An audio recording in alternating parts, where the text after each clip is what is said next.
Hello everyone, welcome to today's The Hindu Analysis. My name is Sairam Sampatirao. ఎలా ఉన్నారు అందరూ? ఈరోజు the Hindu ఎనాలసిస్లో మనం మాట్లాడుకునే మొదటి ఆర్టికల్ చూడండమ్మా. Taiwan a Malacca blockade and India's options. Very important article regarding GS paper 2 international రిలేషన్స్కి సంబంధించినటువంటి one of the most important articles appeared in the Hindu newspaper today. This particular article is actually authored by Sujan Chinoy, who is the Director General of the Manohar Parrikar Institute for Defense Studies and Analysis. So ఈరోజు the Hindu ఎనాలసిస్లో మొదటి టాపిక్గా ఈ particular ఆర్టికల్ని ఎందుకు select చేసుకున్నానంటే మీకు చాలా విషయాలని this particular article ద్వారా నేర్పించవచ్చు. చైనా తైవాన్ మధ్య కాన్ఫ్లిక్ట్ గురించి కానీ, లేకపోతే United states of America's role in China Taiwan conflict కానీ, లేకపోతే the Malacca dilemma and the Malacca blockade గురించి కానీ, చైనా యొక్క స్ట్రింగ్ ఆఫ్ పెరల్స్ అనేటటువంటి ఒక ఇంపార్టెంట్ స్ట్రాటజీ గురించి కానీ, చైనా యొక్క చెక్ బుక్ డిప్లొమసీ గురించి కానీ, ఇలా చాలా ఆస్పెక్ట్స్ని మీకు నేర్పించవచ్చు అనే ఉద్దేశంతో దిస్ పర్టికులర్ టాపిక్ని ఫస్ట్ ఆర్టికల్గా సెలెక్ట్ చేసుకున్నాను. సో జాగ్రత్తగా అటెన్షన్ పేజెస్ వింటే మీకు ఆల్ దీస్ ఆస్పెక్ట్స్ మీద పూర్తి అవగాహన వస్తుంది. ఒక బ్యాక్గ్రౌండ్ అండ్ బేసిక్స్ కూడా మీకు పూర్తి స్థాయిలో అర్థమవుతాయి. కానీ మనం ఆర్టికల్లోకి వెళ్ళే ముందు ఒక చిన్న మాట. మన హిందూ ఎనాలిసిస్ వెనక కానీ, లేకపోతే మన యూట్యూబ్లో అప్లోడ్ చేసే అన్ని వీడియోస్ వెనక చాలా ఎఫర్ట్స్ ఉంటాయి, చాలా హార్డ్ వర్క్ ఉంటుంది. If you really want to acknowledge your efforts, please do hit that big fat like button. Explanation ఎలా ఉందో కామెంట్ చేయండి. మీ ఫ్రెండ్స్ అండ్ ఫెలో ఆస్పిరెంట్స్ కూడా మన వీడియోస్ని షేర్ చేసే ప్రయత్నం చేయండి. ఛానల్ని ఇంకా సబ్స్క్రైబ్ చేసుకోలేదా? సబ్స్క్రైబ్ చేసుకోండి. చాలా మంచి ఇనిషియేటివ్స్తో మనం ముందుకు రాబోతున్నాం.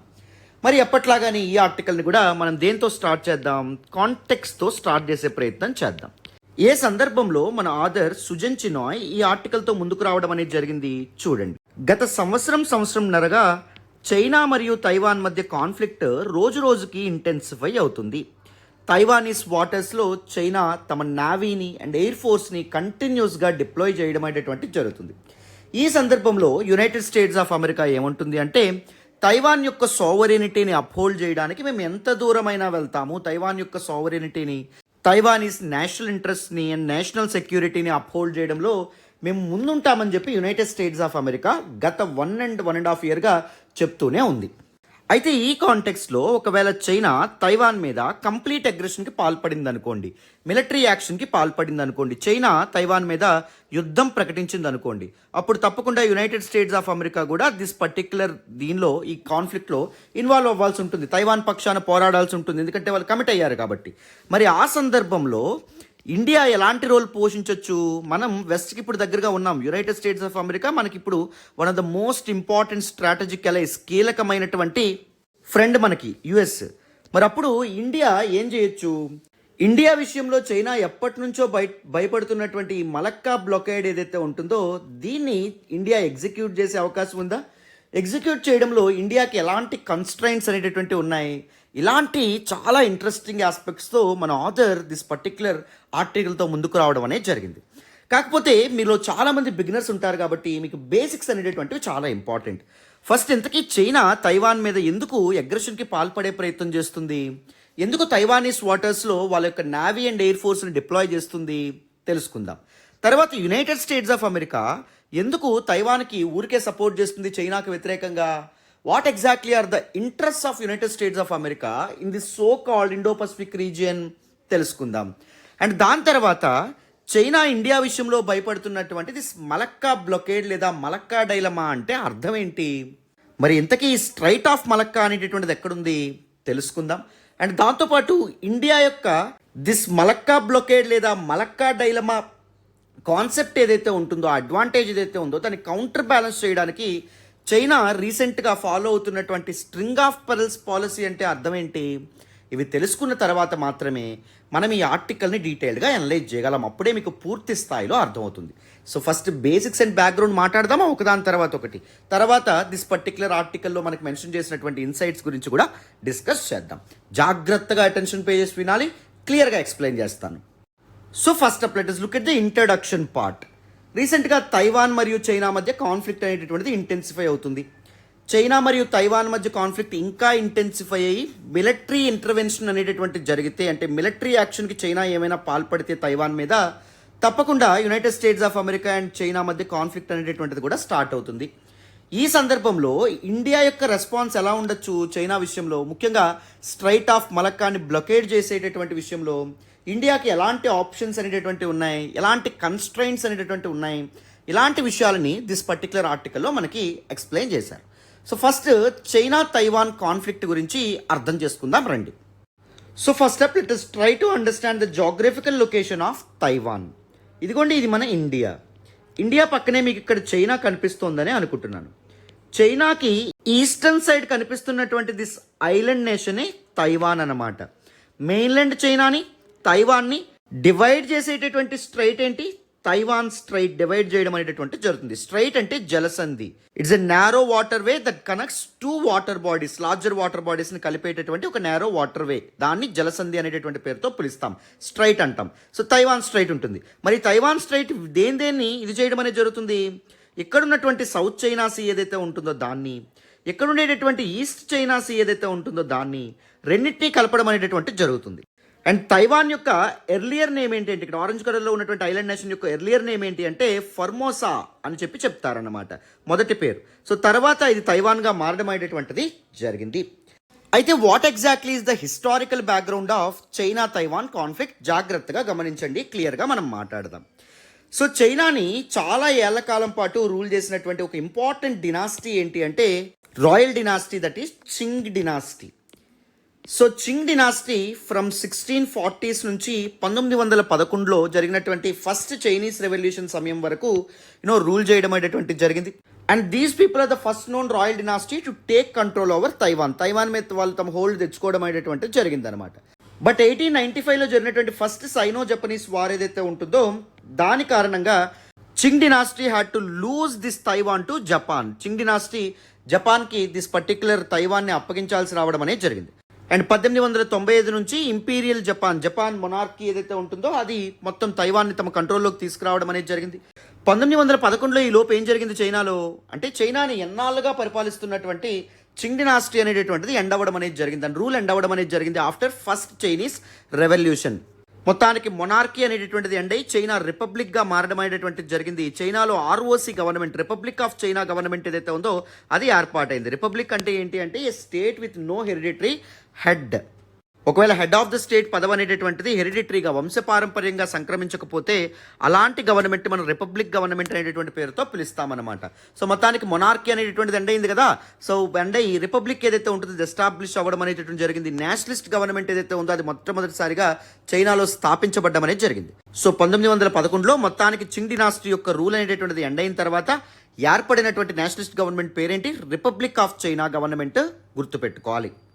And finally in the year 1945, 1945లో రెండవ ప్రపంచ యుద్ధం అనేటటువంటిది ఎండ్ అయింది. రెండవ ప్రపంచ యుద్ధం ఎవరెవరి మధ్య జరిగింది, ఎలైడ్ పవర్స్ అండ్ దాంతోపాటు యాక్సిస్ పవర్స్ మధ్య జరగడం అనేది జరిగింది.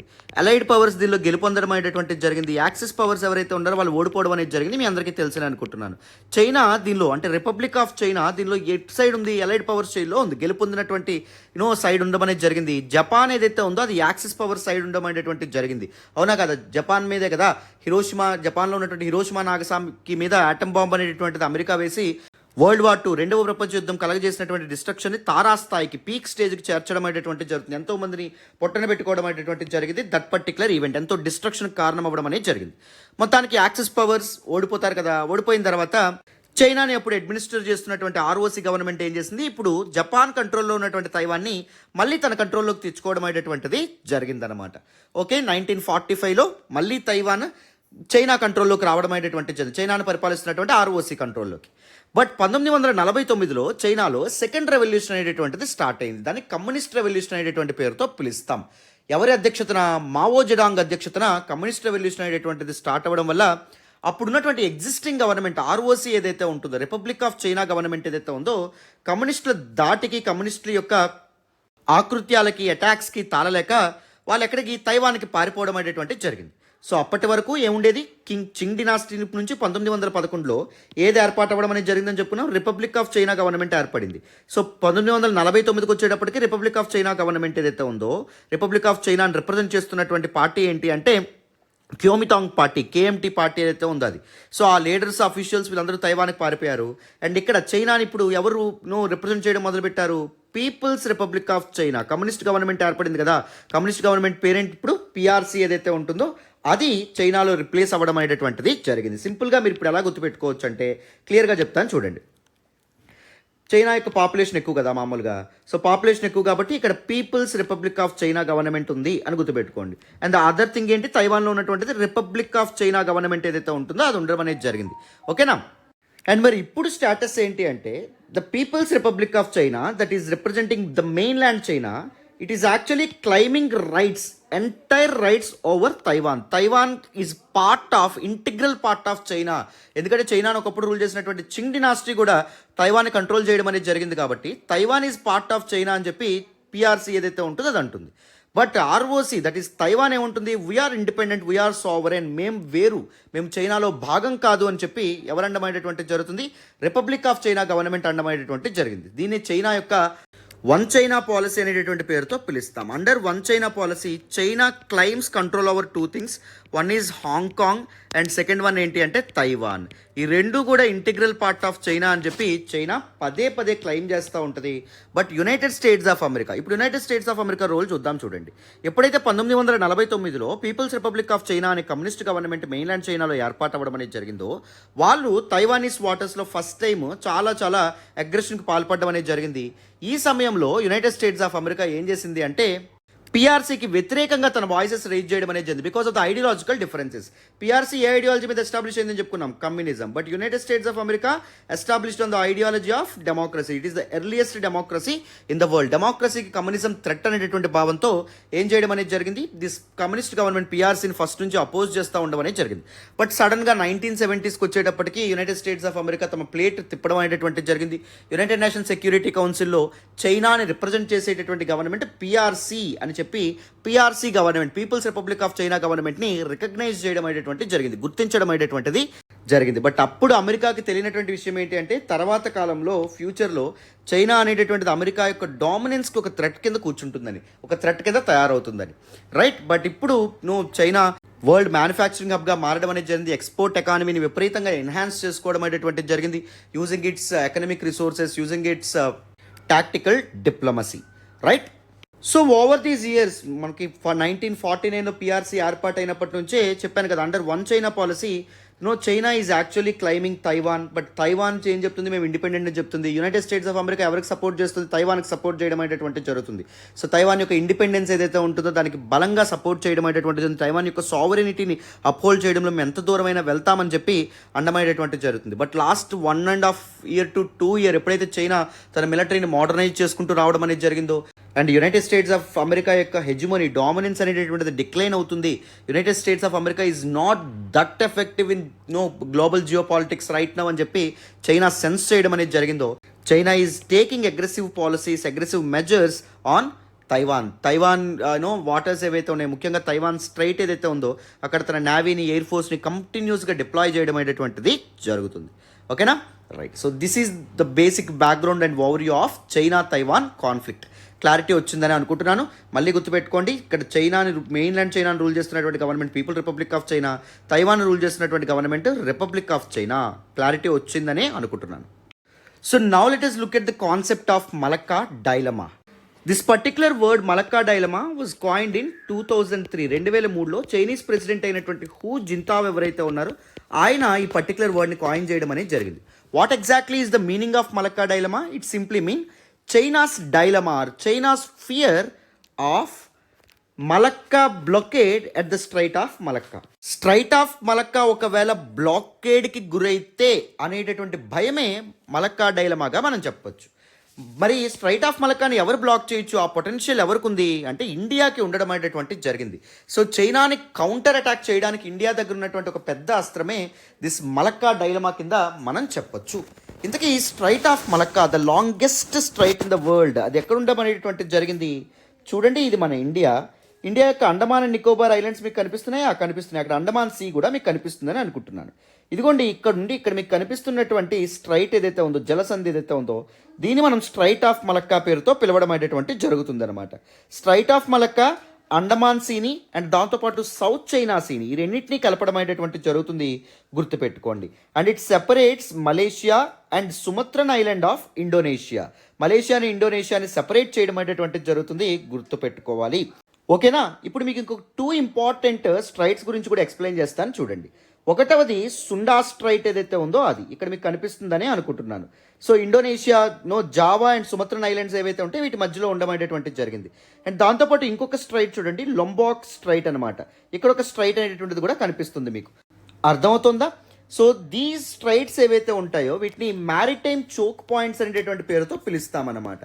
అంటే ఒక్కసారి వీటిని బ్లాక్ చేస్తే ఏమవుతుంది, గ్లోబల్ ఎకానమీ మీద చాలా చాలా ఇంపాక్ట్ పడడం అనేటువంటిది జరుగుతుంది.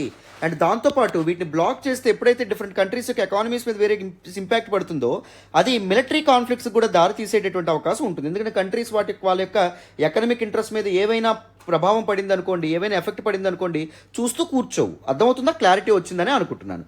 సో ఇక్కడ చైనాకి మలక్కా స్ట్రైట్ అనేటటువంటిది ఎందుకు ఇంపార్టెంట్ అంటే, జస్ట్ లైక్ ఇండియా, చైనా కూడా తనకు కావాల్సినటువంటి ఎనర్జీ రిసోర్సెస్ కోసం ఇంపోర్ట్స్ మీద డిపెండ్ అవ్వడం అంటే జరుగుతుంది, దిగుమతుల మీద డిపెండ్ అవ్వడం అంటే జరుగుతుంది. సో ఇక్కడ చూడండి, మీకు ఇక్కడ పెర్షియన్ గల్ఫ్ అనేటటువంటిది కనిపిస్తుందని అనుకుంటున్నాను. అండ్ ఈ పెర్షియన్ గల్ఫ్ని అండ్ దాంతోపాటు ఇండియన్ ఓషన్ని లేదా అరేబియన్ సీని కలిపేటటువంటి స్ట్రైట్ ఏంటి అంటే స్ట్రైట్ ఆఫ్ హార్ముజ్. సో ఇక్కడ నుంచి ఆయిల్ ఏదైతే ఉంటుందో, ఆయిల్ అనేటటువంటిది ఈ విధంగా రావడం అనేది జరుగుతుంది. త్రూ స్ట్రైట్ ఆఫ్ మలక్కా ఇలా వచ్చి సౌత్ చైనా సీ గుండా ఎక్కడికి చైనా యొక్క పోర్ట్స్ ఏవైతే ఉంటే హార్బర్స్కి చేరుకోవడం అనేది జరుగుతుంది. ఒకవేళ ఇండియా ఈ పర్టికులర్ స్ట్రైట్ని బ్లాక్ చేసింది అనుకోండి, అప్పుడు ఎనర్జీ ఇన్సెక్యూరిటీ ఏర్పడే అవకాశం ఉంటుంది చైనాలో. చైనా యొక్క మ్యానుఫ్యాక్చరింగ్ సెక్టార్ మీద, చైనా యొక్క ఎకానమీ మీద కూడా చాలా ఇంపాక్ట్ పడేటువంటి అవకాశం ఉంటుంది. ఈవెన్ చైనాకి ఆయిల్ ఎక్కడి నుంచి వస్తుందంటే దిస్ పర్టికులర్ రెడ్ సీ ఇదేదైతే ఉంటుందో ఇక్కడ బాబల్ మండేబ్ స్ట్రైట్ అనేటువంటిది ఉంటుంది. This is what Gulf of Aden అంటాం. Aden is actually a city in Yemeni city. So Gulf of Aden ఏదైతే ఉంటుందో అక్కడ నుంచి కూడా ఆయిల్ రావడం అనేది జరుగుతుంది. ఆయిల్ కూడా ఎక్కడి నుంచి వెళ్ళాలి, చైనాకు చేరుకోవాలంటే స్ట్రైట్ ఆఫ్ మలక్కా గుండానే వెళ్ళాలన్నమాట. అందుకే ఒకవేళ మలక్కా స్ట్రైట్ని బ్లాక్ చేస్తే ఏం జరుగుతుంది, చైనీస్ ఎకానమీ మీద ఇంపాక్ట్ పడే అవకాశం ఉంటుంది. సో ఇక్కడ మన అండమాన్ నికోబార్ ఐలాండ్స్ మీకు కనిపిస్తున్నాయి అనుకుంటాను. అండమాన్ నికోబార్ ఐలాండ్స్లో మనకి ఎయిర్ ఫోర్స్ బేస్ అనేటటువంటిది ఉంది, నావల్ బేసెస్ కూడా ఉన్నాయి. So it is very easy for India to deploy its resources, to mobilise its resources in the strait of Malacca and block this way. ఒకవేళ ఇండియా అలా బ్లాక్ చేస్తే China యొక్క economy మీద, China యొక్క ఆర్థిక వ్యవస్థ మీద ఎప్పుడైతే ఎకనామిక్ ఇంట్రెస్ట్ మీద కూడా ఎప్పుడైతే ఇంపాక్ట్ పడుతుందో, చైనా ఏమవుతుంది, తప్పకుండా ఇండియాతో మిలిటరీ కాన్ఫ్లిక్ట్ దిగాల్సిన పరిస్థితి ఏర్పడుతుంది. మిలిటరీ కాన్ఫ్లిక్ట్ ఒకవేళ ఇంటెన్సిఫై అయిందనుకోండి, రెండు నేషన్స్కి న్యూక్లియర్ ఆర్సనల్ అనేటటువంటిది ఉంది, న్యూక్లియర్ వెపన్స్ అనేటటువంటివి ఉన్నాయి. ఒకవేళ న్యూక్లియర్ వెపన్స్ వాడబడ్డాయి అనుకోండి, ఇండియా నో ఫస్ట్ టైం పాలసీని అనౌన్స్ చేసినప్పటికీ, అంటే ఎవరైనా వాడితేనే మేము న్యూక్లియర్ వెపన్స్ వాడతాము, మేము ఫస్ట్ టైం అయితే వాడమని చెప్పినప్పటికీ, ఒకవేళ పరిస్థితులు దిగజారిపోతే ఒకవేళ న్యూక్లియర్ వెపన్ వాడాల్సిన పరిస్థితి ఏర్పడింది అనుకోండి, అది చాలా డిస్ట్రక్షన్కి దారితీయడం అనేది జరుగుతుంది. అది ఆర్మ్స్ రేస్కి దారితీయడం అనేటువంటిది జరుగుతుంది. పాసిబుల్గా మూడవ ప్రపంచ యుద్ధానికి కూడా దారి తీసేటటువంటి అవకాశం ఉంటుంది. There will be huge loss of men and material as well at again. ఎందుకంటే ఇప్పుడు ఆర్మ్స్, ఎమ్యునిషన్ ఇవన్నిట్లోనూ కూడా టెక్నాలజీ ఇవన్నీ విపరీతంగా పెరగడం అనేది జరిగింది. చాలా కంట్రీస్ యొక్క డిఫెన్స్ క్యాపబిలిటీస్ సిగ్నిఫికెంట్గా రైజ్ అవ్వడం అనేటువంటిది జరిగింది. ఇప్పుడు ఒకవేళ అవన్నీ ప్రయోగిస్తే ఎంత లార్జ్ స్కేల్ డిస్ట్రక్షన్కి ఈ వార్స్ లేకపోతే ఈ కాన్ఫ్లిక్ట్స్ కారణం అవుతాయో మనం అర్థం చేసుకోవచ్చు. అర్థమైందా? సో మలక్కా డైలమా అనేటటువంటిది చైనాకి ఎంత నష్టం చేస్తుందో తెలియదు, కానీ ఈవెన్ ద ఎంటైర్ వరల్డ్ కూడా చాలా ఇంపాక్ట్ చూపించడం అనేది జరుగుతుంది, చాలా నష్టం చేకూర్చడం అనేటువంటిది జరుగుతుంది. సో ఈ మలక్కా డైలమా అనే ఇష్యూ గురించి తప్పించుకోవడానికి చైనా ఇది చేసినటువంటి పాలసీ ఏంటంటే string of pearls policy. Through the string of pearls policy China wants to encircle India. For example China wants to be very close with Nepal. Even భూటాన్తో కూడా రీసెంట్గా మంచి రిలేషన్స్ మెయింటైన్ చేసే ప్రయత్నం చేస్తుంది. బంగ్లాదేశ్తో కూడా మంచి రిలేషన్స్ మెయింటైన్ చేసే ప్రయత్నం చేస్తుంది. బంగ్లాదేశ్ నుంచి చైనాకు వచ్చేటటువంటి దిగుమతులు ఏవైతే ఉంటాయో వాటి మీద టారిఫ్స్ అనేటటువంటి కంప్లీట్గా క్యాన్సిల్ చేసింది. అండ్ దాంతోపాటు శ్రీలంక ఏదైతే ఉందో, శ్రీలంక యొక్క ఎకనామిక్ ఛాలెంజెస్ని అడ్డం పెట్టుకొని శ్రీలంకకి అప్పులు ఇచ్చి through it's cheque book diplomacy అంటాం, చైనా తన డీప్ పాకెట్స్ ఏవైతే ఉన్నాయో, తన మనీ ఏదైతే ఉందో దాన్ని ఉపయోగించుకొని శ్రీలంకకి దగ్గరయ్యే ప్రయత్నం చేస్తుంది. ఇక్కడ మనకు మాల్దీవ్స్ అనేటటువంటి ఉంటాయి. మాల్దీవ్స్లో ఈ మధ్య రైజ్ అయినటువంటి యాంటీ ఇండియన్ సెంటిమెంట్స్ ఏవైతే ఉంటాయో దాన్ని క్యాష్ చేసుకొని మాల్దీవ్స్కి దగ్గర అయ్యే ప్రయత్నం చేస్తుంది. మాల్దీవ్స్ ఇన్వెస్ట్మెంట్ పెట్టింది. అండ్ హిస్టారికల్గా right from their independence, India పాకిస్తాన్కి ఇండిపెండెన్స్ వచ్చినప్పటి నుంచి రెండు దాయాదులుగా కొనసాగుతున్నాయి, రైవల్స్గా కొనసాగుతున్నాయి. రైట్, హాస్టిలిటీ అనేటటువంటిది ఓవర్ ది ఇయర్స్ చాలా పెరుగుతూ వచ్చింది. So Pakistan is moving very close with China. China Pakistan రెండు మేము ఆల్ వెదర్ అలైస్ అని చెప్పుకుంటాయి, ఐరన్ బ్రదర్స్ అని చెప్పుకుంటాయి. సో ఇండియాతో కాన్ఫ్లిక్ట్ అనేటువంటి వస్తే తప్పకుండా పాకిస్తాన్ చైనాకే సపోర్ట్ చేయడం అనేది జరుగుతుంది. త్రూ దిస్ చూడండి, China it is clearly encircling India. ఒకవేళ ఇండియా ఈ స్ట్రైట్ ఆఫ్ మరక్కా ఏదైతే ఉంటుందో దాన్ని ఇది చేసింది అనుకోండి, సో కంప్లీట్గా చైనా ఏం చేస్తుంది, తన నేవల్ బేస్ వీటన్నిటిని ఉపయోగించి ఇండియాని ఎన్సర్కిల్ చేసి ఇండియాని మరొక ఓపెన్ ఎయిర్ ప్రెజెంట్ కింద మార్చేటటువంటి అవకాశం అనేది ఉంటుంది అనమాట. అర్థమైందా? So this is actually a major point of కన్సర్న్గా మనం చెప్పొచ్చు. ఇప్పుడు మీకు basic background of different concepts అనేది అర్థమైంది. ఫస్ట్ చైనా అండ్ దాంతోపాటు తైవాన్ కాన్ఫ్లిక్ట్ గురించి మీకు అర్థమైంది. అండ్ దాంతోపాటు యునైటెడ్ స్టేట్స్ ఆఫ్ అమెరికా ఏదైతే ఉందో దాని యొక్క రోల్ గురించి మీకు అర్థం అవ్వడం అనేది జరిగింది. అండ్ దాంతోపాటు మలక్కా డైలమా ఏదైతే ఉందో దాని గురించి మీకు అర్థమైంది. అండ్ చైనా యొక్క string of pearls policy and cheque book diplomacy ఏదైతే ఉంటుందో దీని గురించి కూడా మీకు కంప్లీట్గా అర్థం అవ్వడం అనేది జరిగింది. ఇప్పుడు నేను ఏం చేస్తాను అంటే ఈ ఆర్టికల్లో మెన్షన్ చేసినటువంటి వేరియస్ ఇన్సైట్స్ ఏవైతే ఉంటాయో వాటిని మీకు ఈజీగా ఎక్స్ప్లెయిన్ చేసే ప్రయత్నం చేస్తాను. జాగ్రత్తగా అటెన్షన్ పే చేసి వినండి. సో ఇప్పుడు మన ఎడిటోరియల్ ఆర్టికల్లో మన ఆథర్ చెప్పినటువంటి కీ ఇన్సైట్స్ చూడండి. ఒకవేళ దిస్ పర్టికులర్ చైనాకి తైవాన్కి జరుగుతున్నటువంటి కాన్ఫ్లిక్ట్ ఇంటెన్సిఫై అయ్యి దానిలో యుఎస్ అనేటటువంటిది ఎంటర్ అయితే, United states of America enter అయితే, యునైటెడ్ స్టేట్స్ ఆఫ్ అమెరికా యొక్క కీ అలే ఇండియా కాబట్టి India this particular strait of మలక్కాని బ్లాకేడ్ చేసేటటువంటి ఆప్షన్ని ఆలోచించవచ్చా? ఒకవేళ స్ట్రైట్ ఆఫ్ మలక్కాని బ్లాక్ చేద్దాము అని ఇండియా అనుకుంటే ఇండియా ముందున్నటువంటి కన్స్ట్రైంట్స్ ఏంటి, ఇండియా ముందున్నటువంటి ఛాలెంజెస్ అండ్ ఇష్యూస్ ఏంటి అని చెప్తున్నారు. ఫస్ట్ వన్ ఏంటి అంటే legal challenges. And naval blockade faces legal challenges under international law. What exactly is this international law? UNCLOS United Nations convention on law of the seas ఏదైతే ఉందో, both the commercial ships and naval ships of any country have the freedom of navigation. Freedom of navigation వాటికి ఉంటుంది. వాటినో ఆ particular see రూట్స్ని black చేయడం అనేటువంటిది that is illegal అని చెప్పడం అనేది జరుగుతుంది. సో ఒకవేళ ఇండియా బ్లాక్ చేస్తే లీగల్ ఇష్యూస్ ఫేస్ చేసే అవకాశం ఉంటుంది ఇండియా అని చెప్పి కూడా అంటున్నారు. ఎకనమిక్ ఇంప్లికేషన్స్ పడడం అనేది జరుగుతుంది. దిస్ స్ట్రైట్ ఆఫ్ మలక్కా కేవలం చైనాకి మాత్రమే, చైనా యొక్క ఎకానమీకి మాత్రమే ఇంపార్టెంట్ కాదు. It is vital for countries, ముఖ్యంగా ఇండియాతో క్లోజ్గా ఉండే countries like Japan, South Korea, even like minded countries, democratic countries. So India, so ఇలాంటి ఈవెన్ మన ఎకానమీ మీద కూడా ఇంపాక్ట్ పడే అవకాశం ఉంటుంది. Disrupting this route would have far reaching economic consequences అనేటువంటి ఉంటాయి. సో ఆర్థికంగా చాలా దేశాలు కుంగిపోవడం అనేటువంటిది జరుగుతుందని కూడా చెప్తున్నారు. అందుకే ఇండియా బ్లాకేడ్ చేసే ఆప్షన్ని మానుకోవాలని చెప్తున్నారు. సోవరెనిటీ ఇష్యూస్ కూడా ఉండబడేటువంటిది జరుగుతుంది. ఈ స్ట్రైట్ ఆఫ్ మలక్కా మీద సోవరెనిటీ చాలా కంట్రీస్కి ఉంది. ఫర్ ఎగ్జాంపుల్ ఇండోనేషియాకు ఉంది, మలేషియాకు ఉంది, థాయిలాండ్కు ఉంది, సింగపూర్కు ఉంది. సో ఒకవేళ ఈ స్ట్రైట్ ఆఫ్ మలక్కాని బ్లాక్ చేస్తే అది పొలిటికల్లీ కాంప్లెక్స్గా మారడం జరుగుతుంది. అనవసరమైన రిఫ్ట్, తగాదాకి అది కారణం అవ్వడం అనేది జరుగుతుందని చెప్తున్నారు. And complex identification as well. ఒకవేళ ఇండియా ఓన్లీ చైనా యొక్క కమర్షియల్ షిప్స్ని మాత్రమే బ్లాక్ చేద్దామని అనుకుంది అనుకోండి, ఆ కమర్షియల్ షిప్స్ చైనావా కాదా తెలుసుకోవడం, ఐడెంటిఫై చేయడం కూడా కష్టం అని చెప్తున్నారు. సో ఒక వెజల్ యొక్క ఏ దేశానికి చెందినటువంటిది, అది ఎక్కడ రిజిస్టర్ అయింది, వాటి ఓనర్షిప్ ఎవరిది, ఏ దేశం యొక్క ఇంట్రెస్ట్ ఆ వెజల్ మీద ఉన్నాయి, అంటే ఆ వెజల్ పాస్ అవ్వడం ద్వారా ఏ దేశానికి ఎంత లాభం అనేటువంటిది వస్తుంది, దీన్ని ఐడెంటిఫై చేయడం అనేటువంటిది వెరీ కాంప్లెక్స్ ప్రాసెస్. సో చైనానే టార్గెట్ చేస్తూ చేయడం కూడా కష్టం అని చెప్తున్నారు. అండ్ ఆల్టర్నేట్ రూట్స్ కూడా ఉన్నాయి. చైనా స్ట్రైట్ ఆఫ్ మలక్కా మీద మాత్రమే డిపెండ్ అవ్వదు, చైనా అంత తెలివి తక్కువైంది కాదు. సుండా అండ్ లంబోక్ స్ట్రైట్స్ ఏవైతే ఉంటాయి వాటి గుండా చైనా వెళ్ళే అవకాశం ఉంటుంది, వాటి గుండా తన షిప్స్ని ఆ స్ట్రైట్స్కి డైవర్ట్ చేసే అవకాశం ఉంటుంది అని కూడా చెప్తున్నారు. సో దిస్ నేవల్ బ్లాకేడ్ అంత ఇంపాక్ట్ చూపించకపోవచ్చు స్ట్రైట్ ఆఫ్ మలక్కాని బ్లాక్ చేయడం అని కూడా చెప్తున్నారు. And strategic reserves as well. China possess substantial on shore and floating strategic petroleum reserves ensuring it can manage disruptions. ఒకవేళ స్ట్రైట్ ఆఫ్ మలక్కాని బ్లాక్ చేసిన చైనాకి పెట్రోలియం రిజర్వ్స్ అనేటటువంటివి పర్లేదు, బాగానే ఉన్నాయి. సో కొంతకాలం వరకు చైనా ఈజీగా మేనేజ్ చేయగలదు. అంత సిగ్నిఫికెంట్ ఇంపాక్ట్ ఏంటి చైనా మీద పడే అవకాశం లేకపోలేదు అని చెప్తున్నారనమాట. హియర్ ఏం లేదు, ఇప్పుడు ఇండియా యొక్క ఇవన్నిటిని చూపించి ఇండియాని కంట్రోల్ చేయడానికో లేకపోతే ఇండియా చేయకూడదని చెప్పాలని నా ఉద్దేశం కాదు. So these people are eminent scholars. These people always wants to avoid military actions between different countries. They always want to uphold world peace and stability. ప్రపంచ శాంతి అండ్ స్థిరత్వం కోసం ఇది చేస్తారు. ఒకవేళ ఇండియా స్ట్రైట్ ఆఫ్ మలక్కాని బ్లాకేడ్ చేసే నిర్ణయం తీసుకుంది అనుకోండి, దానివల్ల ప్రపంచ శాంతికి భంగం వాటిల్లే అవకాశం ఉంటుంది. అందుకే he's actually putting forward some important dimensions of deterrence. So ఇవన్నీ ఆలోచిస్తే ఇండియా రేపు పొద్దున్న స్ట్రైట్ ఆఫ్ మలక్కాని బ్లాకేడ్ చేసే ఆలోచన ఏదైతే ఉందో దాన్ని విరమించుకోవచ్చు, దాన్ని వెనక్కి తీసుకోవచ్చు, అంత అగ్రెసివ్గా ముందుకెళ్ళకపోవచ్చు. అర్థమైందా? క్లారిటీ వచ్చిందని అనుకుంటున్నాను. సో ఇందాక మీకు చెప్పినటువంటి సుండా స్ట్రైట్ చెప్పాను చూడండి, ఇది straight of Malacca, the longest straight in the world. ఒకవేళ ఇండియా బ్లాక్ చేయడం అనేది జరిగింది అనుకోండి, చైనా ఏం చేయొచ్చు, ఇదిగోండి ఇలా ఇండియన్ ఓషన్ రీజియన్ నుంచి ఇదిగోండి దిస్ సుండా స్ట్రైట్ ఏదైతే ఉందో సుండా స్ట్రైట్ గుండా ఇదిగోండి ఇలా సౌత్ చైనా సీలోకి ఎంటర్ అయ్యి ఇలా చైనాకి వెళ్ళిపోవచ్చు. లేకపోతే ఇంకెలా చేయొచ్చు, ఇదిగోండి ఇలా వచ్చి ఇక్కడ లొంబాక్ స్ట్రైట్ ఏదైతే ఉందో దీని గుండా జావా సీ ఏదైతే ఉంటుందో ఇలా వచ్చి ఇదిగోండి ఇక్కడ సౌత్ చైనా సీలోకి ఎంటర్ అయ్యి ఎలా వెళ్ళిపోవచ్చు, this particular China east Coast ఏదైతే ఉందో అక్కడ ఉండేటటువంటి హార్బర్స్కి పోర్ట్స్కి యాక్సెస్ ఉంటుందన్నమాట. అర్థమైందా? వీటిని చోక్ పాయింట్స్ అని చెప్పి అనడం జరుగుతుంది.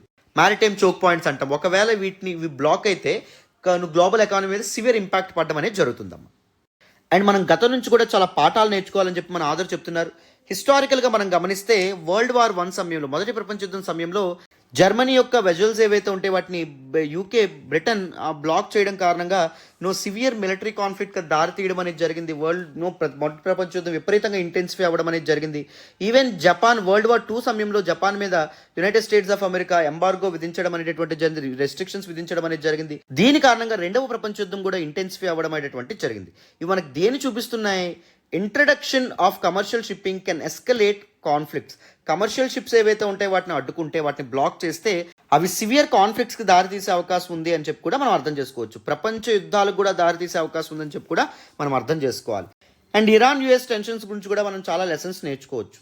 స్ట్రైట్ ఆఫ్ హార్ముజ్ ఏదైతే ఉంటుందో పర్షియన్ గల్ఫ్ని ఇండియన్ ఓషన్ని కలిపేటటువంటి స్ట్రైట్ అని చెప్పి నేను ఆల్రెడీ ముందే చెప్పాను, రైట్? సో అక్కడ టెన్షన్స్ అనేటటువంటివి స్టార్ట్ అయినాయి. ఎప్పుడైతే ఇరాన్కి యుఎస్కి మధ్య సంబంధాలు ఏవైతే ఉంటాయో అవి దెబ్బతింటం అనేది జరిగిందో 1970s and 80s ఆ సమయంలో. సో అవి మిలిటరీ ఎస్కలేషన్స్ కూడా స్ట్రైట్ ఆఫ్ హార్ముజ్ దగ్గర దారి తీయడం అనేటువంటిది జరిగింది. So any blockade of commercial shipping will definitely lead to large scale conflicts, very intense conflicts అని అర్థం చేసుకొని దాన్ని ఎక్నాలెడ్జ్ చేసి గవర్నమెంట్స్ చర్యలు తీసుకోవాలని చెప్పి చెప్తున్నారన్నమాట. And friends during conflict scenario, ఇక్కడ ఇంకొక ప్రాబ్లం ఏంటి అంటే నిజంగానే చైనాకి ఇండియాకి మధ్య ఏదైనా కాన్ఫ్లిక్ట్ అనేటటువంటిది స్టార్ట్ అయినప్పుడు ఎవరు మనకు సపోర్ట్ చేస్తారు? నిజంగా ఇప్పుడు యునైటెడ్ స్టేట్స్ ఆఫ్ అమెరికా ఏదైతే ఉందో మనకు సపోర్ట్ చేస్తుందా, లేకపోతే మనకి క్రిటికల్ అండ్ స్ట్రాటజిక్ అలైజ్ అయినటువంటి సౌత్ ఈస్ట్ ఏషియన్ నేషన్స్ ఏవైతే ఉన్నాయో అవైనా మనకు సపోర్ట్కి వస్తాయా? అది కూడా ప్రశ్న అనమాట. సపోర్ట్ అన్సర్టైనిటీని మనం దృష్టిలో పెట్టుకోవాలి. It remains uncertain whether India strategic partners especially US would back introduction efforts against Chinese vessels in bilateral India China conflict. India China conflict సమయంలో ఒకవేళ ఇండియా స్ట్రైట్ ఆఫ్ మలక్కాని బ్లాక్ చేస్తే ఆ బ్లాక్ చేయడాన్ని United states of America support చేస్తుందా లేదా అనేటువంటిది కూడా ప్రశ్న. ఎందుకంటే వేరియస్ ఎకానమీస్ మీద కూడా ఇంపాక్ట్ పడడం అనేటువంటిది జరుగుతుంది కాబట్టి. అండ్ యూఎస్ అనేటటువంటిది G7 గ్రూప్ ఆఫ్ 7 నేషన్లో భాగం. గ్రూప్ ఆఫ్ 7 నేషన్స్ ఏవైతే ఉంటాయో these are world most industrialised nations. So ఇవి ఏం చేస్తాయి, వరల్డ్ ఫినాన్షియల్ స్టెబిలిటీ ఏదైతే ఉందో దాన్ని ఎన్షూర్ చేసే ప్రయత్నం చేస్తాయి. ఒకవేళ స్ట్రైట్ ఆఫ్ మలక్కా అనేటువంటిది ఇండియా బ్లాక్ చేస్తే వరల్డ్ ఎకానమీస్ మీద కూడా ఇంపాక్ట్ పడుతుంది. కాబట్టి ఏవైతే మనం ఎలైస్ అనుకుంటామో, ఏవైతే మనకు చాలా మంచి ఫ్రెండ్స్ అనుకుంటామో అవే మన మీద శాంక్షన్స్ విధించడం కానీ లేకపోతే మీరు వెనక్కి తగ్గండి అని పిలుపునిచ్చే అవకాశం కూడా ఉంటుందని చెప్పి చెప్తున్నారనమాట. రీజనల్ రెస్పాన్స్ కూడా south east Asian nations may not guarantee support in such scenario, complicating India's potential actions in the particular region. Like Japan గానీ సౌత్ కొరియా కానీ. సో ఇలాంటి నేషన్స్ మనకి సపోర్ట్ ఇచ్చే అవకాశం లేకపోవచ్చు అని చెప్పి కూడా చెప్తున్నారు. ఎందుకంటే ఇది స్ట్రైట్ ఆఫ్ మలక్కాని బ్లాక్ చేయడం వల్ల చైనా మీదే కాదు ఈ దేశాల మీద కూడా ఇంపాక్ట్ అనేటువంటిది పడుతుంది. ఆ దేశాల ఆర్థిక వ్యవస్థల మీద కూడా ఇంపాక్ట్ పడుతుంది కాబట్టి. అండ్ ఇండియా కూడా చైనా ఇండియా కాన్ఫ్లిక్ట్ సమయంలో ఈ స్ట్రైట్ ఆఫ్ మలక్కాని బ్లాక్ చేయడమో దీని మీద ఫోకస్ పెట్టకపోవచ్చు. దేని మీద పెట్టచ్చు అంటే తన టెరిటోరియల్ ఇంట్రెస్ట్ ఏవైతే ఉంటాయో అవి కాపాడడం, అంటే తన యొక్క బార్డర్ రీజియన్స్ ఏవైతే ఉంటాయో అవి కాపాడడం మీద దృష్టి సారించవచ్చు. ఎందుకంటే ఆ తలనొప్పులే మనకు చాలా ఉన్నాయి. మన బార్డర్స్ని మనం సేఫ్ గార్డ్ చేయడంలో చాలా కష్టపడడం అనేది జరుగుతుంది. సో అగ్రెసివ్గా ఇలాంటి స్ట్రైట్స్ సీ రూట్స్ని బ్లాక్ చేసే అవకాశం ఉండకపోవచ్చు అని చెప్పి మనకు చెప్తున్నారన్నమాట. During the conflict India may prioritise security concerns, తన జాతీయ భద్రత మీద దృష్టి పెట్టచ్చు rather than taking any steps of vengeance. Okay, clarity వచ్చిందని అనుకుంటున్నాను. మీకు పూర్తి స్థాయిలో దిస్ పర్టికులర్ ఆర్టికల్ బ్యాక్గ్రౌండ్ నుంచి అర్థమైందని అనుకుంటున్నాను. ఏదైనా టాపిక్ని ఇంత కాంప్రహెన్సివ్గా మీరు అర్థం చేసుకుంటే మాత్రమే మెయిన్స్లో వచ్చేటటువంటి క్వశ్చన్స్ని మీరు చాలా చక్కగా ఆన్సర్ చేయగలుగుతారు. జార్గాన్ కూడా వెరీ ఇంపార్టెంట్, అందుకే మీకు PDF చూపిస్తూ కూడా ఎక్స్ప్లెయిన్ చేస్తున్నాను. రైట్ టెర్మినాలజీ ఆన్సర్స్లో మీకు పడితేనే మీకు గుడ్ మార్క్స్ ఫెచ్ అవుతాయి అండ్ అదర్ ఆస్పిరెంట్స్ మీద కూడా మీకు ఎడ్జ్ అనేటటువంటిది ఉంటుంది. ఇప్పుడు నేను ఏం చేస్తాను అంటే దిస్ పర్టికులర్ ఎడిటోరియల్ ఆర్టికల్ మీద మెయిన్స్లో క్వశ్చన్ వస్తే ఎలా రావచ్చు చూడండి. సో మెయిన్స్లో క్వశ్చన్ వస్తే ఎలా రావచ్చు చూడండి. ఈ పర్టికులర్ ఎడిటోరియల్ టాపిక్ మీద ఎగ్జామైన్, this is a keyword, very important word, India's challenges and strategic limitations in responding to a potential conflict between the United States and China over Taiwan in the Strait of Malacca and Andaman Sea. ఒకవేళ United states of అమెరికాకి చైనాకి మధ్య conflict అనేది మొదలైతే ఏ విషయంలో, Taiwan విషయంలో, అలాంటి సందర్భంలో ఇండియా యొక్క పొటెన్షియల్ ఎంత, స్ట్రైట్ ఆఫ్ మలక్కాని బ్లాక్ చేయడంలో ఇండియా ముందున్నటువంటి ఆప్షన్స్ ఏంటి అండ్ ఇండియా ముందున్నటువంటి సవాళ్ళు ఏంటి, వీటి గురించి మనకి డీటెయిల్డ్గా రాయమంటున్నారు. సో ఇలా మీకు క్వశ్చన్స్ అనేటువంటి ఫ్రేమ్ అయ్యే అవకాశం ఉంటుంది. సో ఇంత కాంప్రహెన్సివ్గా అర్థం చేసుకున్నాం అనుకోండి, ఈ క్వశ్చన్ కూడా చాలా చక్కగా మీరు ఆన్సర్ చేయగలుగుతారు. ఓకేనా? Right. So this is all about this particular article. మరి ఇప్పుడు ఏం చేద్దామంటే నెక్స్ట్ ఆర్టికల్ డిస్కస్ చేద్దాం. జాగ్రత్తగా అటెన్షన్ పే చేసి వినాలి. ఈరోజు హిందూ ఎనాలిసిస్లో మనం మాట్లాడుకునే నెక్స్ట్ ఆర్టికల్ చూడండి. An under discussed facet of colonial history. Very very important article regarding GS paper 1 హిస్టరీకి సంబంధించినటువంటి article. One of the most important articles appeared in the Hindu newspaper today again. And this particular article is actually authored by Shashi Tharoor, a Congress MP. So ఈయన through this particular article ఏ విషయం గురించి మాట్లాడుతున్నారు అంటే indentured labour during British era or colonial era. Indentured అంటే contract labour అని చెప్తాము. Contract మీద మన దేశం నుంచి వేరే దేశాలకు వెళ్ళి పని చేయడానికి వెళ్ళినటువంటి వాళ్ళు, వెళ్ళి అక్కడ స్థిరపడినటువంటి వాళ్ళు అనమాట. సో ఇండెంచర్డ్ లేబర్ ఇండియా నుంచి డిఫరెంట్ బ్రిటిష్ కాలనీస్కి, for example Sri Lanka, Fiji, Natal and Malaysia, Singapore, ఈ ప్రాంతాలకి కరేబియన్స్, ఈ ప్రాంతాలకి తరలి వెళ్ళి అక్కడే స్థిరపడినటువంటి వాళ్ళు అనమాట. సో వాళ్ళ యొక్క హిస్టరీ గురించి, వాళ్ళ యొక్క కష్టాల గురించి మాట్లాడుతున్నారు. మరీ ముఖ్యంగా శ్రీలంకకి ఇండెంచర్డ్ లేబరర్స్గా వెళ్ళినటువంటి తమిళులు ఎవరైతే ఉంటారో వాళ్ళ గురించి మాట్లాడడం అనేది జరిగింది. మరి ఎప్పట్లాగానే ఈ ఆర్టికల్ని కూడా కాంటెక్స్తో ఎందుకు న్యూస్లోకి వచ్చిందో చెప్పిన తర్వాత డీటెయిల్డ్గా అనలైజ్ చేద్దాం. So this year 2023 marks the bicentenary of the arrival of Tamil indentured laborers in Sri Lanka. 1823వ సంవత్సరం నవంబర్ నెలలో ఇండియన్ తమిళ్స్ ఇండెంచర్డ్ లేబరర్స్గా శ్రీలంకకి వెళ్ళడం అనేటటువంటిది జరిగింది. తర్వాత కాలంలో వాళ్ళు అక్కడే స్థిరపడడం అనేది జరిగింది. వాళ్ళు అక్కడి వాళ్ళుగా మారడం అనేటటువంటిది జరిగింది. సో ఆ సిగ్నిఫికెంట్ డెవలప్మెంట్ జరిగి 200 సంవత్సరాలు అవుతుంది కాబట్టి కొలంబోలో నామ్ 200 పేరుతో ఒక ఈవెంట్ కండక్ట్ చేశారన్నమాట. సో ఈ కాంటెక్స్లో ఇండెంచర్డ్ లేబర్ అంటే ఎవరు అండ్ దాంతోపాటు వారు ఎలా వేరే ప్రాంతాలకు వెళ్ళి స్థిరపడడం అనేది జరిగింది. సో బ్రిటిష్ కొలోనియల్ టైంలో ఈ new form of bondage, indentured labour అనే సిస్టమ్ ఎలా స్టార్ట్ అవ్వడం అనేది జరిగింది. ఇలా వేరియస్ ఆస్పెక్ట్స్ని శశి థరూర్ గారు ఈ ఆర్టికల్లో మాట్లాడడం అనేది జరిగింది. అన్నిటిని టచ్ చేసే ప్రయత్నం చేద్దాం, అన్నిటి డీటెయిల్గా మాట్లాడే ప్రయత్నం చేద్దాం. అండ్ రిమెంబర్, శ్రీలంకలో మనకి తమిళ్స్ 2 టైప్స్ ఉండడం అనేటటువంటిది జరుగుతుంది. ఫస్ట్ వాళ్ళు హిస్టారికల్గా అంటే అరౌండ్ 2nd century AD ఆ సమయం నుంచే చారిత్రకంగా అక్కడికి వెళ్ళి స్థిరపడినటువంటి వాళ్ళు. రెండో వాళ్ళు ఎవరు అంటే మోడర్న్ టైమ్స్లో అంటే British rule or colonial rule సమయంలో అక్కడికి ఇండెంచర్డ్ లేబరర్స్గా బ్రిటిష్ ప్లాంటేషన్స్ ఏవైతే ఉంటాయో టీ ప్లాంటేషన్స్లో పని చేయడానికి వెళ్ళినటువంటి వాళ్ళు అన్నమాట. అర్థమైందా? సో ఇప్పుడు మనం ఎవరి గురించి మాట్లాడుతున్నాం అంటే మోడర్న్ టైమ్స్లో బ్రిటిష్ ఎరాలో వెళ్ళినటువంటి దీస్ ఇండెంచర్డ్ లేబరర్స్గా వెళ్ళినటువంటి తమిళులు, వాళ్ళ యొక్క పరిస్థితులు, వాళ్ళ యొక్క హిస్టరీ గురించి మాట్లాడుతున్నాం. క్లారిటీ వచ్చిందని అనుకుంటున్నాను. జాగ్రత్తగా అటెన్షన్ పే చేసి వినండి. So let us look at the introduction. రీసెంట్గా శ్రీలంకలోని కొలంబోలో నామ్ 200 పేరుతో ఒక ఈవెంట్ జరగడం అనేది జరిగింది to commemorate bicentenary of Tamil indentured labourers.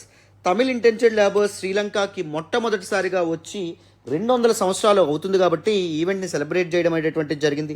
And this particular event highlights the need to understand colonial history impact on present generations. So colonial history ఏదైతే ఉందో అది present societies, present people యొక్క పరిస్థితులు, వీటి మీద ఎలాంటి ఇంపాక్ట్ చూపించడం అనేది జరిగిందని చెప్పి మనం అర్థం చేసుకోవాలి. బ్రిటిష్ ఇంపీరియలిజం ఏదైతే ఉంటుందో, సామ్రాజ్యం ఏదైతే ఉందో, వేరు వేరు టెరిటరీస్ని తమ అండర్లోకి తెచ్చుకోవాలి, వేరు వేరు టెరిటరీస్ని తమ కాలనీస్గా మార్చుకోవాలనేటువంటి దాహం ఏదైతే ఉంటుందో, which was driven by capitalist motives. What exactly is the motive of a capital? To maximize the profit. Profit ఎప్పుడు మ్యాక్సిమైజ్ అవ్వడం అనేటటువంటిది జరుగుతుంది. ఇన్పుట్ కాస్ట్ అనేటటువంటిది తక్కువ ఉండాలి, అవుట్పుట్ కాస్ట్ అనేటటువంటిది ఎక్కువ ఉండాలి. ఇన్పుట్ కాస్ట్ తక్కువ ఉండాలి అంటే రా మెటీరియల్స్ అనేటటువంటివి తక్కువ దొరకాలి. రా మెటీరియల్స్ తక్కువ దొరకడం కోసం వీళ్ళు ఏం చేశారు, వేరు వేరు ప్రాంతాలని తమ కాలనీస్గా మార్చుకొని అక్కడ ఉండేటటువంటి రా మెటీరియల్స్ని చీప్ రేట్స్ కొనడం మొదలుపెట్టారు. అండ్ అవుట్పుట్ అనేటటువంటిది ఎక్కువ ఉండాలి. ఎప్పుడు అవుట్పుట్ పెరుగుతుంది, హ్యూజ్ మార్కెట్స్ అనేటటువంటివి ఉంటే. సో ఈ కాలనీస్ని ఎలా ఉపయోగించుకున్నారు, వాళ్ళు తయారు చేసినటువంటి చీప్ మిషన్ మేడ్ గూడ్స్కి మార్కెట్స్ కింద ఉపయోగించుకున్నారు. ఇక్కడికి వచ్చి ఆ వస్తువులు ఏవైతే ఉంటాయో వాటిని అమ్ముతూ డబ్బు చేసుకునే వాళ్ళు అనమాట. క్లారిటీ వచ్చిందని అనుకుంటున్నాను. సో ఆ విధంగా ఈ క్యాపిటలిస్ట్ మోటివ్స్తో వాళ్ళు ఇంపీరియలిస్టిక్ పాలసీస్ లోకి ఇది అడాప్ట్ చేసుకోవడం అనేది జరిగింది. వేరు ప్రాంతాలను తమ కాలనీస్గా మార్చుకుని వాటిని తమ అండర్లోకి తెచ్చుకోవాలని చెప్పి అనుకున్నారనమాట. సో దాని కారణంగా డిఫరెంట్ కాలనీస్ యొక్క రిసోర్సెస్ కంప్లీట్గా ఎక్స్ప్లాయిట్ కాబట్టి డ్రైన్ అవ్వడం అనేది జరిగింది. ఇండియా అండ్ శ్రీలంక లాంటి కాలనీస్ ఏవైతే ఉంటాయో అక్కడ కంప్లీట్ ఎకనామిక్ డివాస్టేషన్కి పాల్పడడం అనేది జరిగింది, ఎకనామిక్ డిస్ట్రక్షన్కి పాల్పడడం అనేటటువంటిది జరిగింది ద బ్రిటిష్. అండ్ ఎప్పుడైతే 1834లో స్లావరీ అనేటటువంటిది బ్రిటిష్ ఎంపైర్లో అబాలిష్ అవ్వడం అనేది జరిగిందో, a new form of bondage అనేటటువంటిది స్టార్ట్ అవ్వడం అనేది జరిగింది. దేని రూపేనా అంటే ఇండెంచర్డ్ లేబర్ రూపేనా. ఇండెంచర్డ్ అంటే ఏంటంటే కాంట్రాక్ట్ అని చెప్పి అర్థం. కాంట్రాక్ట్ బేసిస్ మీద లేబరర్స్గా హైర్ చేసుకుంటారనమాట. సో ఇండియాలో ఒక కాంట్రాక్ట్ మీద సైన్ చేపిస్తారు, ఆ లేబరర్ ఎవరైతే ఉంటారో ఆయనకి ఆ కాంట్రాక్ట్ మీద దిస్ ఇండెంచర్డ్ పీరియడ్ అనేటటువంటిది ఉంటుంది. అంటే 4 ఇయర్సా, లేకపోతే 5 ఇయర్స్ ఉండాలా, లేకపోతే 6 ఇయర్స్ ఉండాలా అనేటటువంటి పీరియడ్ ఉంటుంది. ఆ పీరియడ్ మీద వాళ్ళ పీరియడ్కి వాళ్ళు ఓకే చెప్పినప్పుడు ఆ లేబరర్ వీళ్ళని ఏం చేస్తారు అంటే ఆ వేరే ప్రాంతం ఏదైతే ఉందో, వేరే దేశం ఏదైతే ఉంటుందో అక్కడికి తీసుకెళ్తారు. అక్కడ ఉన్నటువంటి బ్రిటిష్ ప్లాంటేషన్స్ ఏవైతే ఉంటాయో అక్కడ వీళ్ళు వర్క్ చేస్తారనమాట. వర్క్ చేయడానికి బదులుగా వీళ్ళకి ఏముంటాయి, basic necessities, food, shelter, protection ఇవన్నీ అందడం అనేటటువంటి జరుగుతుంది. ఆ సమయంలో మన రిసోర్సెస్ని వాళ్ళు కొలగొట్టడం వల్ల ఏం జరిగింది, మన పీపుల్ కంప్లీట్గా ఇంపోవరిష్ అవ్వడం అనేటటువంటి జరిగింది, పేదరికంలో కూరుకుపోవడం అనేది జరిగింది. బేసిక్ నెసెసిటీస్ కూడా ఇది లేక మన వాళ్ళు ఇండెంచర్డ్ లేబరర్స్గా వేరే బ్రిటిష్ కాలనీస్కి వెళ్ళడం మొదలుపెట్టారనమాట. ఇది స్టార్ట్ అవ్వడం అనేది జరిగింది. బట్ ఎవరైతే కాంట్రాక్ట్ చేసుకుంటున్నారో వాళ్ళు బెటర్ కండిషన్స్ ఇస్తామని చెప్పి ప్రామిస్ చేసినప్పటికీ దీస్ వర్కర్స్ ఎవరైతే ఉంటారో వాళ్ళు కంప్లీట్గా ఎక్స్ప్లాయిటేషన్ గురయ్యే వాళ్ళు, తమది కాని ప్రాంతాల్లో తమ వాళ్ళకి దూరంగా ఎంతో కష్టాలు అనేటటువంటి పడుతూ ఉండేవాళ్ళు అనమాట. So this is actually the introduction to this particular article. ఇప్పుడు ఎలా ఇండెంచర్డ్ లేబర్ సిస్టమ్ ఎవాల్వ్ అవుతూ రావడం అనేది జరిగింది, ఇవన్నింటి గురించి వేరియస్ ఇన్సైట్స్ ఏవైతే చెప్పారో వాటి గురించి కూడా మాట్లాడదాం, వినాలి. సో ఈ new form of bondage in the form of indentured labour ఎప్పుడు స్టార్ట్ అవ్వడం అనేది జరిగిందంటే ఆఫ్టర్ 1834, 1834లో స్లావరీ అనేటటువంటిది అబాలిష్ కాబట్టడం అనేది జరిగింది బ్రిటిష్ ఎంపైర్లో. సో స్లావరీకి బదులుగా ఇండెంచర్డ్ లేబర్ అనేటటువంటి సిస్టమ్ ఏదైతే ఉందో అది ఇంట్రడ్యూస్ చేయబడింది. ఇండియన్ లేబరర్స్ని వేరియస్ బ్రిటిష్ కాలనీస్కి ఈ పర్టికులర్ సిస్టమ్ ప్రకారం పంపించేవాళ్ళు for plantations and infrastructure projects, railway projects ఇలాంటి వాటిలో వర్క్ చేసేందుకు. బ్రిటిష్ కాలనీస్ అయినటువంటి కరేబియన్, ఫిజీ, లేకపోతే నాతాల్ అండ్ లేకపోతే మారిషస్ ఎట్సెట్రా. అందుకే మనకు అక్కడ ఇండియన్ డయాస్పోరా ఇప్పటికీ ఎక్కువగా కనిపిస్తుంది అనమాట. Deceptive recruitment practices under this system, recruitment practices చాలా మోసపూరితంగా ఉండేవి. అంటే బెటర్ కండిషన్స్ ఉంటాయి, మీకు ఇలా ఉంటుంది, అలా ఉంటుంది అక్కడ అని మోసం చేసి వాళ్ళని తీసుకెళ్లేవారు. అండ్ దాంతోపాటు పెరిలియస్ సీ వయాజెస్, ఆ సముద్రయానం కూడా చాలా కష్టతరంగా ఉండేది. ఎట్ హోమ్ అంటే మన కంట్రీలో వాళ్ళకి చాలా డెట్ బర్డెన్ అనేటటువంటిది కూడా ఉండేదన్నమాట. అంటే అప్పు తీర్చలేక, అప్పు ఎలా తీర్చాలో తెలియక వాళ్ళు దేశం కాని దేశానికి, ప్రాంతం కాని ప్రాంతానికి తమ వాళ్ళకి దూరంగా వెళ్ళి అక్కడ చాలా కష్టాలు పడేవాళ్ళు. Plantation Tamils in Sri Lanka face discrimination. Even శ్రీలంకకు వెళ్ళినటువంటి తమిళ్స్ ఎవరైతే ఉంటారో వాళ్ళు కూడా చాలా వివక్షని, ఎక్స్ప్లాయిటేషన్ని, దోపిడీని, స్టేట్లెస్నెస్ని, వాళ్ళకంటూ ఒక ఐడెంటిటీ లేకపోవడాన్ని, ఇలాంటి చాలా ఇష్యూస్తో వాళ్ళు బాధపడడం అనేది జరిగింది. వాళ్ళ లివింగ్ కండిషన్స్ చాలా ఇన్హ్యూమన్ లివింగ్ కండిషన్స్లో వాళ్ళు వర్క్ చేయాల్సి రావడం అనేది జరిగింది. వాళ్ళ వర్క్ ఎన్విరాన్మెంట్స్ కూడా సరిగ్గా లేక ఎంతో హార్ష్ పనిష్మెంట్స్ వాళ్ళు ఫేస్ చేయాల్సి రావడం అనేటటువంటిది జరిగింది. అండ్ దాంతోపాటు ద కంగనీ సిస్టమ్ ఏదైతే ఉంటుందో, సబ్ కాంట్రాక్టర్ సిస్టమ్ అని చెప్పి అంటారు. వాళ్ళని సబ్ కాంట్రాక్టర్స్ ఎవరైతే ఉంటారో వాళ్ళని కంగనీస్ అంటారు అనమాట. అంటే మెయిన్ కాంట్రాక్టర్ అంటే ప్లాంటేషన్ ఓనర్ ఎవరైతే ఉంటారో ఆయనకి, అండ్ దాంతోపాటు దిస్ ఇండెంచర్డ్ లేబర్ ఎవరైతే ఉన్నారో ఆయనకి, వీళ్ళు మిడిల్ మ్యాన్గా ఉంటారనమాట, మధ్యవర్తిత్వం చేస్తారనమాట. సో ఇండెంచర్డ్ లేబర్ని ఎంతకు మాట్లాడాలి, ఎంత జీతానికి మాట్లాడాలి, అండ్ ఇండెంచర్డ్ లేబర్ ఎవరైతే ఉంటారో అతన్ని షిప్ ఎక్కించడం, షిప్తో పాటు అతనితో పాటు రావడం, ప్లాంటేషన్లో ఉన్నటువంటి ప్లాంటేషన్ ఓనర్కి అప్పగించడం, ఇవన్నీ మిడిల్ మ్యాన్ ఎవరైతే ఉంటారో వీళ్ళే చూసుకునేవాళ్ళు. వీళ్ళు ఎంతో ఎక్స్ప్లాయిట్ చేయడం అనేటువంటి జరిగింది దీస్ పీపుల్, ఇండెంచర్డ్ లేబరర్స్ ఎవరైతే ఉంటారో వాళ్ళని. అండ్ దానివల్ల వాళ్ళ యొక్క కష్టాలు అనేటటువంటివి ఇంకా తీవ్రతరం అవ్వడం అనేది జరిగింది. Even after the completion of their indentured period, వాళ్ళకి ఇండెంచర్డ్ పీరియడ్ కంప్లీట్ అయిన తర్వాత కూడా వాళ్ళు వాళ్ళ సొంత ప్రాంతాలకి రాలేనటువంటి పరిస్థితి ఏర్పడింది అనమాట. ఇలాంటివి మీకు ప్రిలిమ్స్కి వచ్చే అవకాశం ఉంటుంది. Kangani system during British era is related to అని చెప్పి మీకు అడుగుతారనమాట. Sub contractors of this indentured labours, that will be the right answer. Okay, మొత్తానికి శ్రీలంకకి ఇండెంచర్డ్ లేబరర్స్గా వెళ్ళినటువంటి తమిళ్స్ ఎవరైతే ఉంటారో వాళ్ళు ఓవర్ దీస్ ఇయర్స్ చాలా కష్టాలు చూడడం అనేటువంటిది జరిగింది. సో ఎప్పుడైతే శ్రీలంకలో కాఫీ అనేటటువంటిది కంప్లీట్గా రిప్లేస్ కాబడడం అనేది జరిగిందో, ఒక ఫంగల్ డిసీజ్ వల్ల కాఫీ ప్లాంటేషన్స్ కంప్లీట్గా నాశనం అయినాయో, టీ ప్లాంటేషన్ స్టార్ట్ అవ్వడం అనేటువంటిది జరిగింది. సో కాఫీ ప్లాంటేషన్స్ ఏంటంటే 10 హెక్టార్స్కి ముగ్గురు ఉంటే సరిపోతుంది అనమాట కాఫీ ప్లాంటేషన్స్లో వర్క్ చేయడానికి. వెరస్ టీ ప్లాంటేషన్స్లో 10 హెక్టార్స్కి 8 మంది వర్కర్స్ కావాలి. సో వర్కర్స్ యొక్క డిమాండ్ విపరీతంగా పెరిగింది కాబట్టి the influx of Indian Tamils into Sri Lanka కూడా విపరీతంగా పెరిగింది. ఇండెంచర్డ్ లేబరర్స్గా వాళ్ళు శ్రీలంకకి వెళ్లాల్సి రావడం వచ్చే పరిస్థితి ఏర్పడడం అనేటువంటిది జరిగింది. మొత్తానికి కొలోనియల్ ఎక్స్ప్లాయిటేషన్ వల్ల ద ఫారెన్ ల్యాండ్లో వాళ్ళది కానటువంటి ప్రదేశంలో వాళ్ళకి ల్యాండ్ ఓనర్షిప్ వచ్చేది కాదు, హౌసింగ్ ఫెసిలిటీస్ ఉండేవి కాదు, సిటిజన్షిప్ రైట్స్ అనేటటువంటివి కూడా ఉండేవి కాదు. ప్లాంటేషన్ తమిళ్స్ ఎవరైతే ఉన్నారో వాళ్ళకి ఈవెన్ శ్రీలంకకి ఇండిపెండెన్స్ వచ్చిన తర్వాత కూడా సిన్హలీస్ యొక్క మెజారిటేరియన్ డిస్క్రిమినేషన్, సిన్హలీస్ యొక్క మెజారిటేరియన్ అగ్రెషన్ బారిన పడి వీళ్ళు చాలా ప్రాబ్లమ్స్ ఫేస్ చేయడం అనేటువంటిది జరిగింది. The Kangani system further marginalised labourers. So labourers ఎవరైతే ఉంటారో వాళ్ళని కంగనీస్ ఇంకా ఎక్స్ప్లాయిట్ చేయడం అనేది జరిగింది. సో వాళ్ళని అప్పుల్లో కూరుకుపోయేలాగా చేసేవాళ్ళు. అండ్ శ్రీలంకలో వాళ్ళకి స్టేబుల్ లైఫ్ లేకుండా వీళ్ళు అడ్డుకోవడం అనేటువంటిది జరిగిందనమాట. And post colonial challenges such as citizenship act of 1948, శ్రీలంకకి స్వతంత్రం వచ్చిన తర్వాత సిటిజన్షిప్ యాక్ట్ అనేటటువంటి Sri Lankan government majority Sinhalese government ఏదైతే ఉందో అది పాస్ చేయడం అనేది జరిగింది. ఈ యాక్ట్లో భాగంగా తమిళ్స్ ఎవరైతే ఉంటారో వాళ్ళకి శ్రీలంక పౌరసత్వం ఇవ్వడానికి నిరాకరించారనమాట అప్పటి ప్రభుత్వం ఏదైతే ఉందో ప్రభుత్వం. సో దాని కారణంగా చాలా మంది ప్లాంటేషన్ తమిళ్స్ ఏ దేశానికి చెందకుండా, అది ఎంత ఘోరమైన విషయం ఆలోచించండి. సో ఏ దేశానికి చెందకుండా, ఏ దేశం తన పౌరసత్వం ఇవ్వట్లేదంటే ఎంత ఘోరమైన విషయం ఆలోచించండి. Hindering their integration into Sri Lankan society, Sri Lanka సమాజంలో వీళ్ళు భాగస్వాములు కారు, వాళ్ళు శ్రీలంకన్ పౌరులు కారు అని చెప్పి సిటిజన్షిప్ యాక్ట్ ఆఫ్ 1948 చెప్తూ వాళ్ళని ఎంతో డిస్క్రిమినేట్ చేయడం అనేది జరిగింది. All these reasons Sinhalese majoritarian Sinhalese group in Sri Lanka ఎప్పుడైతే వాళ్ళు ఇది చేయడం అనేటటువంటిది జరిగిందో, శ్రీలంకన్ తమిళ్స్ ఎవరైతే ఉంటారో వాళ్ళని డిస్క్రిమినేట్ చేయడం అనేది జరిగిందో, దాని కారణంగా 1983లో శ్రీలంకన్ సివిల్ వార్ ఏదైతే ఉంటుందో ఎల్టీటీఏ ఆధ్వర్యంలో మొదలవడం అనేది జరిగింది. మొత్తానికి in the year 2009 Sri Lankan government with coercion and aggression Sri Lankan civil war ఏదైతే ఉంటుందో, శ్రీలంకన్ క్రైసిస్ ఏదైతే ఉందో దాన్ని ఫోర్స్ఫుల్గా ఎండ్ చేయడం అనేటువంటిది జరిగిందమ్మా. ఎంతో హ్యూమన్ రైట్స్ వైలేషన్స్కి అప్పుడు గవర్నమెంట్ పాల్పడడం అనేటువంటిది జరిగింది. ఎన్నో మానవ హక్కుల ఉల్లంఘనలకు కానీ లేకపోతే ఎంతో అకృత్యాలకు కూడా గవర్నమెంట్ అండ్ శ్రీలంకన్ ఫోర్సెస్ కూడా పాల్పడడం అనేది జరిగింది. అది ఘోరాతి ఘోరమైన విషయం. మొత్తానికి తమిళులు ఎవరైతే ఉంటారో, ఎవరైతే ప్లాంటేషన్స్లో వర్క్ చేయడానికి వెళ్ళినటువంటి ఇండెంచర్డ్ లేబరర్స్ ఎవరైతే ఉన్నారో ఓవర్ ది ఇయర్స్ వాళ్ళకంటూ ఒక సొంత ఐడెంటిటీని బిల్డ్ చేసుకున్నారు. అండ్ దాంతోపాటు శ్రీలంకన్ సొసైటీలో ఇంటిగ్రేట్ అయ్యేటటువంటి ప్రయత్నం కూడా చేయడం అనేది జరిగింది. వాళ్ళు ఎన్ని కష్టాలు పడినా plantation Tamils identified strongly with their Tamil language. వాళ్ళ భాషకి వాళ్ళు చాలా ముడిపడి ఉండడం అనేది జరిగింది. వాళ్ళ కల్చర్, వాళ్ళ సంస్కృతికి వాళ్ళు బాగా ముడిపడి ఉండడం అనేది జరిగింది. వాళ్ళ రీజనల్ హెరిటేజ్ ఏదైతే తమిళనాడు ప్రాంతం నుంచి శ్రీలంకకి వాళ్ళ వారసత్వ సంపదగా మోసుకెళ్లారో, వాళ్ళ యొక్క కల్చర్ని, వాళ్ళ యొక్క సంస్కృతిని, వాళ్ళ యొక్క ట్రెడిషన్స్ని, సో వాటి ద్వారా వాళ్ళు ఐడెంటిఫై కాబడ్డారు. Forming a sense of identity amid adversity. ఇన్ని కష్టాల మధ్య కూడా, ఇన్ని కాన్ఫ్లిక్ట్స్, ఇన్ని ఇబ్బందుల మధ్య కూడా వాళ్ళకంటూ ఒక ఐడెంటిటీని వాళ్ళు సంపాదించుకోవడం అనేటువంటిది, ఏర్పరచుకోవడం అనేటువంటిది జరిగింది. పోస్ట్ కొలోనియల్ ఎరాలో శ్రీలంకకు స్వతంత్రం వచ్చిన తర్వాత శ్రీలంక ప్రభుత్వం ఎన్నో డిస్క్రిమినేటరీ లాస్ తమిళ్స్కి ఎగ్నెస్ట్గా తీసుకొచ్చినప్పటికీ కొన్ని డెమోక్రటిక్ పార్టీస్, సేలాన్ వర్కర్స్ కాంగ్రెస్ లాంటి పార్టీస్ యొక్క ఎఫర్ట్స్ ఏవైతే ఉంటాయో వాటి కారణంగా ప్లాంటేషన్ తమిళ్ రైట్స్ ఏవైతే ఉంటాయో అప్హోల్డ్ కాబడడం అనేది జరిగింది. సో దీస్ పార్టీస్ ఏవైతే ఉంటాయో ఎంతో కృషి చేయడం అనేది జరిగింది. ప్లాంటేషన్ తమిళ్స్ ఎవరైతే ఉంటారో వాళ్ళ హక్కులు ఆ పోస్ట్ కొలోనియల్ ఎరాలో శ్రీలంకలో అప్హోల్డ్ అవ్వడంలో అండ్ గెయినింగ్ సిటిజన్షిప్ రైట్స్. మొత్తానికి వీళ్ళు పౌరసత్వ హక్కులు ఏవైతే ఉన్నాయో పొందారు.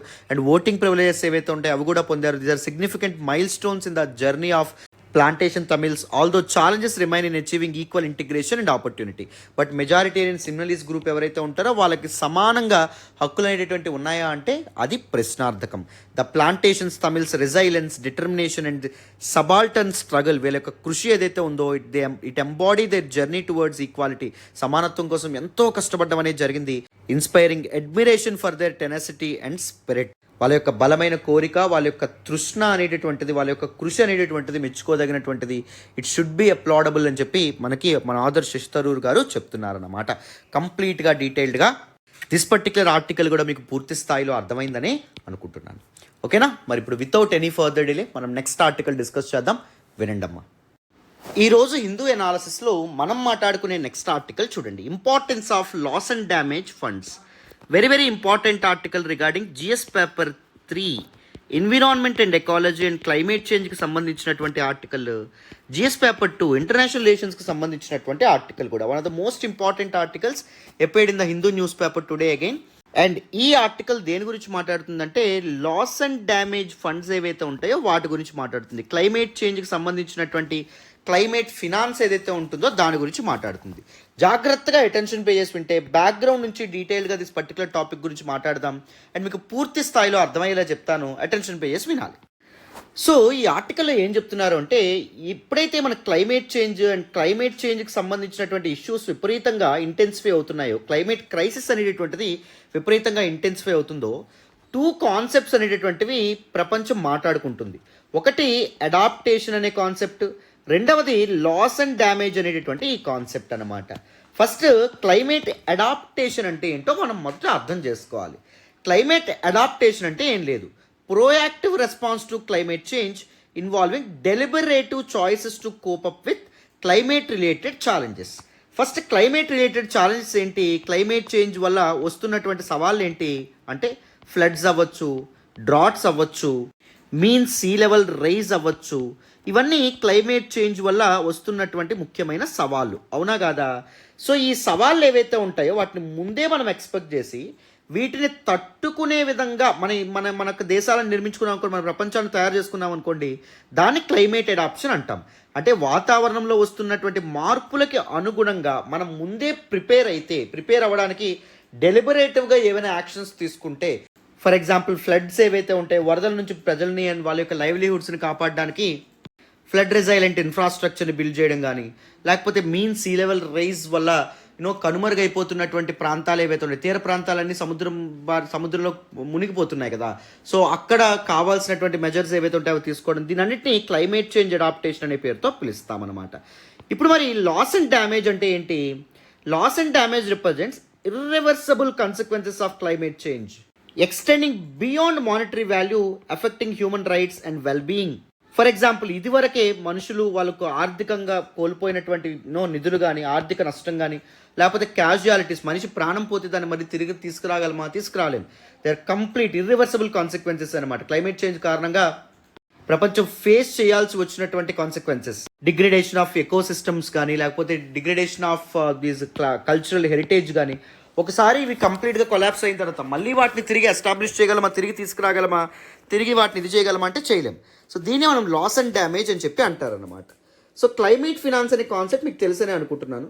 సో క్లైమేట్ చేంజ్తో పోరాటం చేయడానికి ఫినాన్షియల్ రిసోర్సెస్ని మొబిలైజ్ చేయడం చాలా ఇంపార్టెంట్. ఈ ఫినాన్షియల్ రిసోర్సెస్ని మొబిలైజ్ చేసే బాధ్యత ఎవరు తీసుకోవాలంటే డెవలప్డ్ నేషన్స్ తీసుకోవాలని చెప్పి చాలా ప్లాట్ఫామ్స్ మీద డెవలపింగ్ నేషన్స్ తమ వాయిసెస్ రైజ్ చేయడం అనేది జరిగింది. ఎందుకంటే this developed nations through rapid industrialisation వాళ్ళు చాలా లాభాలు పొందడం అనేటటువంటిది జరిగింది.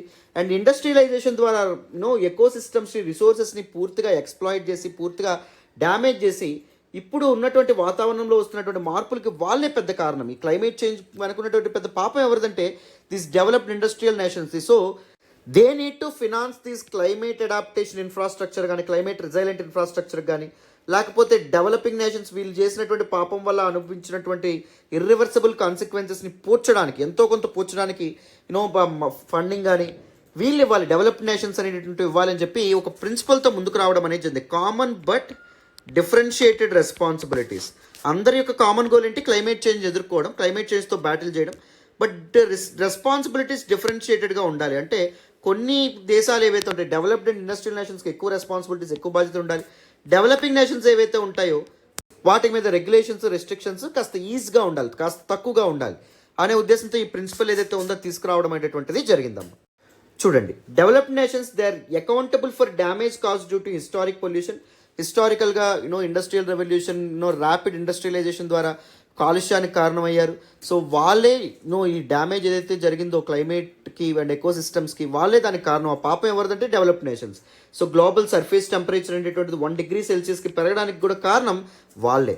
సో వాళ్ళు చేసినటువంటి పనుల వల్ల who are bearing the brunt of it? Developing nations, third world nations ఏవైతే ఉంటాయో అవి ఇబ్బంది పడాల్సిన పరిస్థితి ఏర్పడడం అనేది జరిగింది, right? And developing nations have also witnessed irreversible consequences as well in the form of loss and damage, things.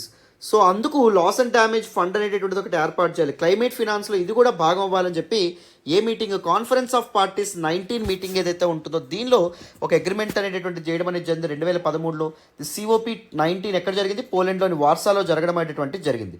So దీని ప్రకారం ఒక ఫండ్ అనేటటువంటిది క్రియేట్ చేయాలి for financial and technical assistance to economically developing nations facing L&D due to climate change. Climate change వల్ల loss and damage face చేస్తున్నటువంటి loss and damage example ఏంటి? Economic challenges అవ్వచ్చు, లేకపోతే క్యాజువాలిటీస్ అవ్వచ్చు, అంటే మరణాలు అవ్వచ్చు, లేకపోతే డిస్ట్రక్షన్ ఆఫ్ ఎకోసిస్టమ్స్ అవ్వచ్చు, లేకపోతే డ్యామేజ్ టు కల్చరల్ హెరిటేజ్ అవ్వచ్చు.